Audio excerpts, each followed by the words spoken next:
everyone, and welcome to this month's installment of the Seward Table Talk series. In this series, we discuss Seward's own thoughts and memories and musings as recorded around his dinner table. These conversations took place during the last year of his life right here in his Auburn home. Today, we are in Seward's office, and we will be discussing passages from the month of June in 1872. In this office, Seward revises his travel memoirs, he works on his autobiography, and he also discusses the dynamic of American politics since it has evolved since his political career, because at this point he has retired from politics and has finished traveling the world. Seward is enjoying the summer months here in Auburn, and the heat of the weather certainly translates into his heated conversations in the month of June.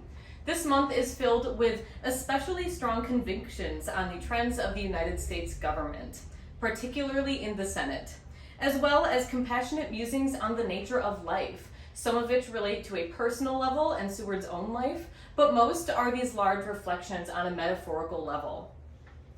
The first passage in the month of June 1872 is a criticism on the attitudes of United States senators. Seward expresses his displeasure with how the responsibility of a senator has infiltrated their attitudes and their performance in the American government. On June 3rd, 1872, Seward says, "The senatorial office tends to foster egoism, representing a state and a party, often their sole representative on that floor. The senator comes to be an oracular leader, because oracular leadership is expected of him. So he leads on and expects men to follow. Someday, that a constituency cannot always be depended on, to follow the leader of their own choice, even when he is conforming to what they instructed him and demanded of him." Here, Seward states that the Senate cultivates egoism, a theory that states that self-interest is the foundation of morality. And this enables senators to be treated as oracles, not only to present themselves as oracles to the people, but to convince their followers to approach them to be an oracle for them as well. Mr. Seward discusses the risks that come with this behavior, stating that it encourages senators to become too involved in personal controversies in their work. He says, quote, "I have never been able to comprehend why senators should descend to mere personal controversy. Such great principles, such important measures proffer themselves every day to a senator, and his position in the public esteem depends so largely upon them that it seems strange he should ever belittle himself to disputes in which any barroom politician can surpass him." Mr. Seward highlights that it is counterproductive and even a little silly for a senator to involve themselves in such secondary and irrelevant matters to their work. He states that in doing so, senators allow politicians from lower ranks of office the opportunity to overpower their own status, thus enabling them to seemingly invalidate their political value. Some U.S. senators during this period of criticism from Seward are Charles Sumner, an esteemed abolitionist, as well as Hannibal Hamlin, former Vice President to Abraham Lincoln for his first presidential term.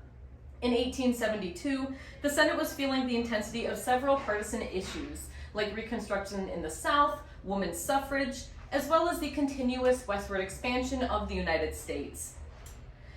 His reflections in the shifting dynamics of the Senate since his own time in office prelude a later passage where he discusses the construction of one's life through an accumulation of journeys and work experiences.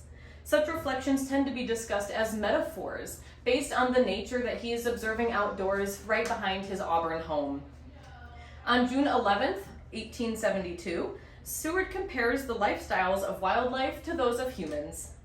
He says, quote, "All animals have to work for their living, some of them quite as hard as man does. Birds are usually supposed to have a happy, freehand, easy life, singing and flying about for mere amusement. But just look at the robin family up in yonder apple tree.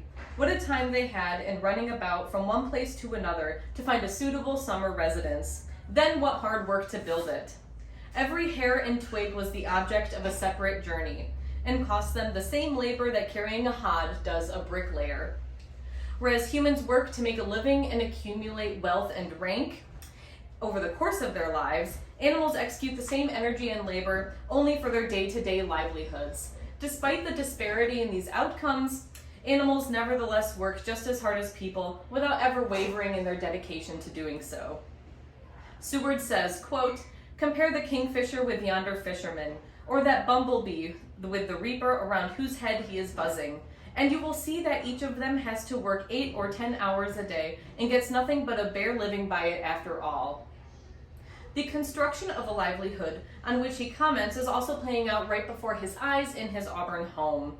In 1872, Seward's third son, Will Jr., and his wife, Janet, are raising their first 2 children right in these very halls. The home is very lively and upbeat as a result, and the halls of his home are dynamic, and so are his family's prospects. Just as, quote, "every hair and twig was the object of a separate journey," every story held in the walls of his Auburn home was the object of a separate endeavor, an accumulation of experiences over the years. It is in Seward's autobiography that he would catalog the very lineages of these experiences. During his final years in Auburn, Mr. Seward would begin working on his autobiography, though it is his second son, Frederick, who would ultimately complete the 3-volume work that we have today and would publish his autobiography in 1891. On June 27, 1872, Seward notes the balancing act that a biographer must conquer in order to successfully recount another person's life. He says, quote, "Biographers are, perhaps, apt to be too eulogistic, but it does not do to go to the other extreme and belittle their subject. The popular mind, not without justice, requires that the biography of a great man shall allow that his life was worth recording. If the narration of it makes him out to have been a knave or a fool, or even a mediocrity, it is either disbelieved or else it was not worth writing."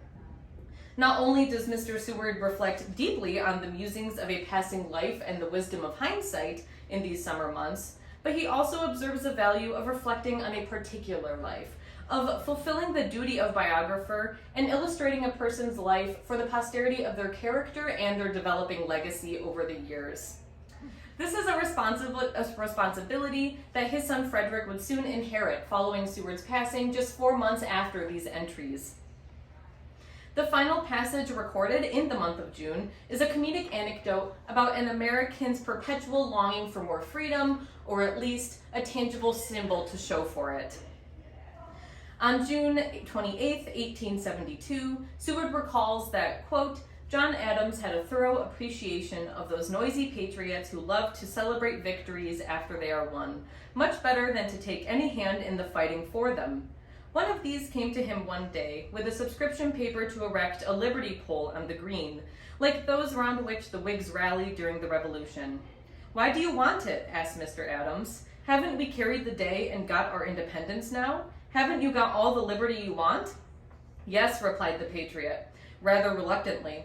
'I suppose we have. But then, Mr. Adams, what's liberty good for without a pole?'" Thank you for joining us in Seward's office for this month's installment of the Table Talk series. And please join us again next month to see what Seward is up to in the month of July in 1872.